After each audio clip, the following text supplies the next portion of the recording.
বিয়ের কিছুদিন পরেই আমার স্বামী মারা যায়। তাই বাবার বাড়িতে ফিরে আসতে হয়েছিল। আমার মা নেই, অনেক বছর আগেই মা চলে গিয়েছিল। তারপর থেকে আমি বাবার সাথে থাকি। আমিই সব কাজ করি। ঘরের রান্না থেকে শুরু করে সবকিছু আমাকেই সামলাতে হয়। আমার বাবা খুব সাদাসিধে মানুষ। তার বন্ধুদের সাথেই সময় কাটাতে ভালোবাসেন। একদিন দুপুরে বাবা বলল, তার এক খুব কাছের বন্ধু আসবে আমাদের বাসায়। তিনি নাকি অনেকদিন পর আসছেন এবং রাতে আমাদের সাথেই থাকবেন। আমি কিছু বললাম না। শুধু ভাবছিলাম আমাকে কতটা ব্যস্ত থাকতে হবে রান্না বান্না আর সব আয়োজন নিয়ে। আমার প্রাণের বন্ধুরা, পুরো গল্পটি শুনলে তোমাদের দাঁড়িয়ে যাবে। তাই গল্পটি শোনার আগে আমার একটি অনুরোধ, অবশ্যই এই ভিডিওতে একটি লাইক দিয়ে চ্যানেলটি সাবস্ক্রাইব করে দাও। বিকেলটা কেটে গেল কাজ করতে করতে। বাজার থেকে জিনিস আনতে হলো। আমি রান্নাঘরে ব্যস্ত হয়ে পড়লাম। মাছ, মাংস, ভাত, তরকারি সব রেঁধে ফেললাম। বাবা আর তার বন্ধু খাওয়া শেষ করে অনেক খুশি হল। আমি চুপচাপ তাদের দিকে তাকিয়ে শুধু হাসলাম। খাওয়া দাওয়া শেষে আমি তাদের ঘুমানোর জন্য বিছানা করে দিলাম। তারা শুয়ে গেল, আমি আমার ছোট্ট ঘরে চলে এলাম।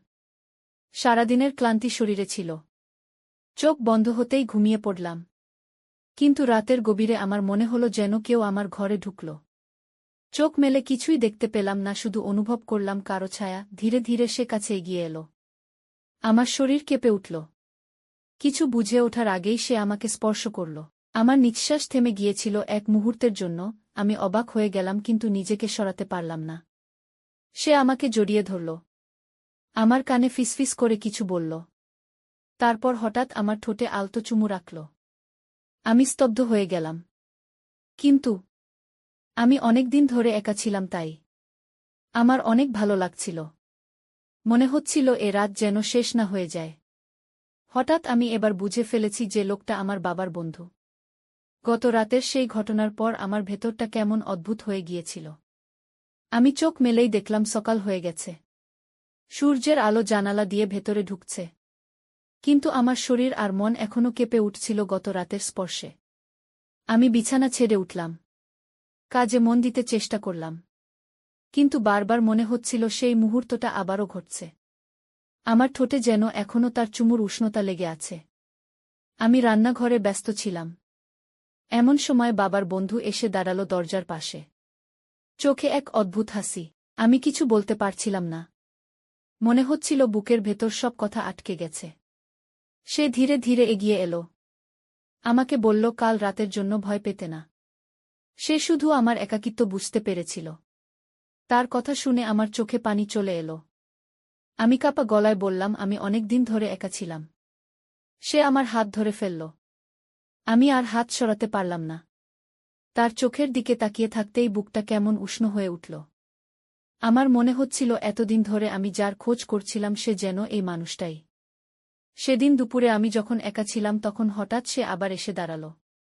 চারপাশে কেউ ছিল না। সে আলতো করে আমার চুলে হাত বুলিয়ে দিল।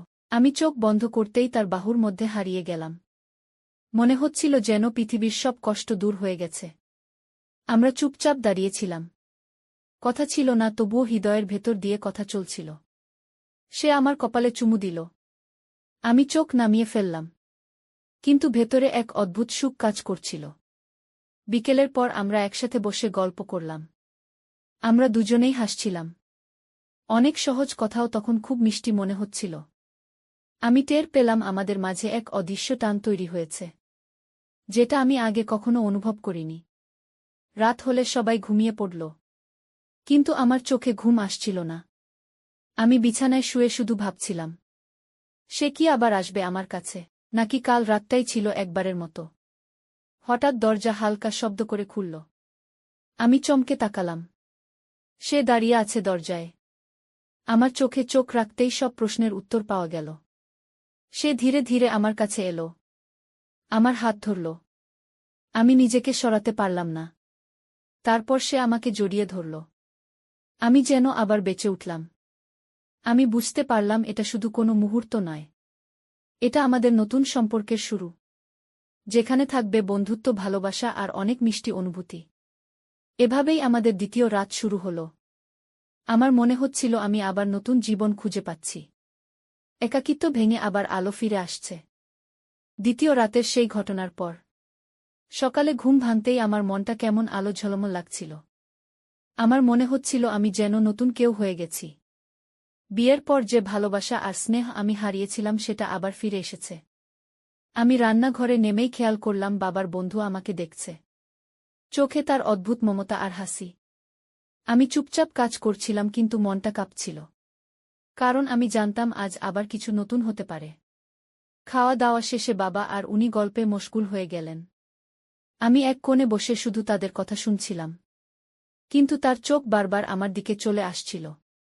আমি চোখ নামিয়ে নিচ্ছিলাম কিন্তু ভেতরে ভেতরে আমি খুশি হচ্ছিলাম। বিকেলের দিকে বাবার বন্ধু হঠাৎ বলল সে একটু হাঁটতে যাবে।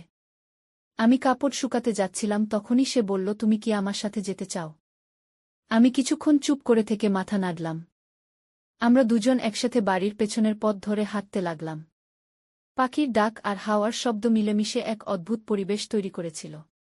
সে ধীরে ধীরে বলল তোমাকে একা দেখে আমার খুব কষ্ট হয়। তুমি অনেক শক্ত মনের মেয়ে তবুও আমি জানি তোমার ভেতর কতটা শূন্যতা আছে। তার কথা শুনে আমি অবাক হয়ে তাকালাম। আমার চোখ ভিজে গেল। আমি বললাম আমি সত্যিই একা, আমি কাউকে পাইনি এতদিন। সে আমার হাত ধরল, আমি আর হাত সরালাম না। মনে হচ্ছিল এই হাতই আমার আসল ভরসা। হাঁটতে হাঁটতে আমরা একটা গাছের নিচে দাঁড়ালাম। সে আলতো করে আমার গালে হাত রাখল। আমার বুক ধকধক করছিল। আমি চোখ বন্ধ করে ফেললাম। তারপর অনুভব করলাম সে আমাকে বুকের সাথে জড়িয়ে ধরেছে। আমার মনে হচ্ছিল সময় থেমে গেছে। পৃথিবীটা যেন আমাদের চারপাশে ঘুরছে আর আমরা দুজন শুধু কাছাকাছি হয়ে দাঁড়িয়ে আছি। তার ঠোঁট আমার কপালে ছুঁয়ে গেল। সন্ধ্যার পর আমরা বাসায় ফিরে এলাম। বাবা কিছু বুঝতে পারেনি। কিন্তু আমার চোখে মুখে সেই দিনের আলো যেন স্পষ্ট বোঝা যাচ্ছিল। আমি আমার ঘরে বসে শুধু তার কথাগুলো ভাবছিলাম।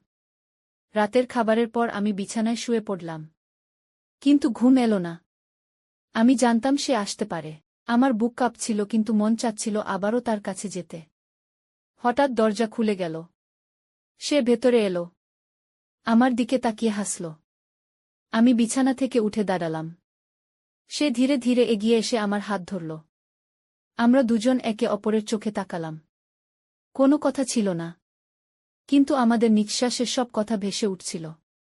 সে আমাকে জড়িয়ে ধরল আর আমি সম্পূর্ণ ভেসে গেলাম তার আদরে। সেই রাতে আমি বুঝতে পারলাম আমাদের সম্পর্ক এখন আর থামানো যাবে না। এটা শুধু এক মুহূর্তের টান নয়। এটা আস্তে আস্তে আমাদের জীবনের অংশ হয়ে যাচ্ছে।